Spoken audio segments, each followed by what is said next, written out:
qu'il était important de préciser, vu dans cette période de tension entre deux pays voisins que sont le Rwanda et le Burundi, qui sont d'ailleurs plus que voisins, puisqu'ils sont pratiquement des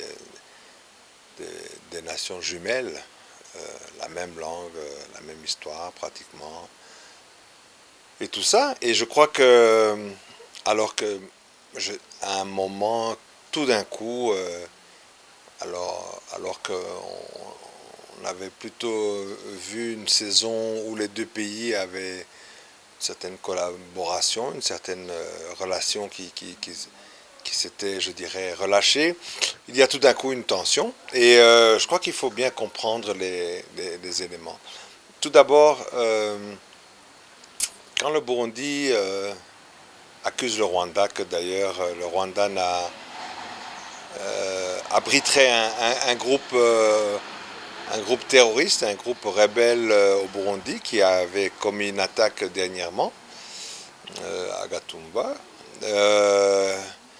Quand le Burundi accuse que ces gens-là sont abrités et organisés au Rwanda, et, et dit aussi que le Rwanda n'a jamais extradé, selon les demandes du Burundi, euh, certaines personnes qu'ils pensent seraient ici au Rwanda.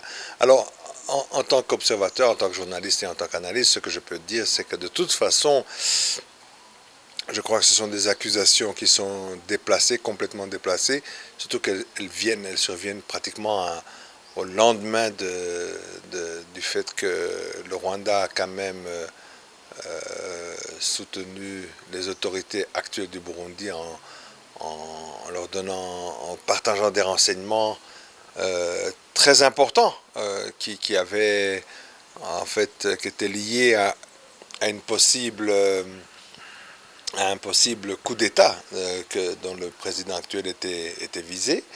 Donc ça, ce sont des choses peut-être qui sont passées derrière les coulisses, mais il y a une réalité que le Rwanda, donc je dirais, aujourd'hui sauvé la peau pratiquement des personnes qui sont au pouvoir à ce moment-ci. Deuxièmement, l'histoire du Red Tabahara, encore une fois, personnellement, je suis intervenu dans d'autres médias. C'est une attaque qui se passe à partir de la RDC. Je veux dire, il n'y a même pas, il y a même aucune proximité avec le Rwanda. Donc pourquoi parler de gens qui sont en RDC, qui viennent de la RDC, qui retournent en RDC, comment vouloir mêler le Rwanda là-dedans, c'est complètement incompréhensible. Alors ces histoires de demande d'extradition de certaines personnes au Rwanda, jusqu'à ce jour, en fait, je crois que le Burundi n'a jamais fait sa part. Par contre, le Rwanda a, et c'est là que je voudrais aussi bien préciser, il y a 16 mandats qui ont été présentés au Burundi sur les années, les dernières précédentes. 16 mandats, ce n'est pas 16 mandats en un coup, mais ce sont plusieurs dossiers qui sont des dossiers qui sont bien détaillés, ce pourquoi il s'agit. Et je voudrais qu'on soit clair, en fait, ce sont des Rwandais qui sont en fait présumés avoir participé dans le génocide contre les Tutsis de 1994.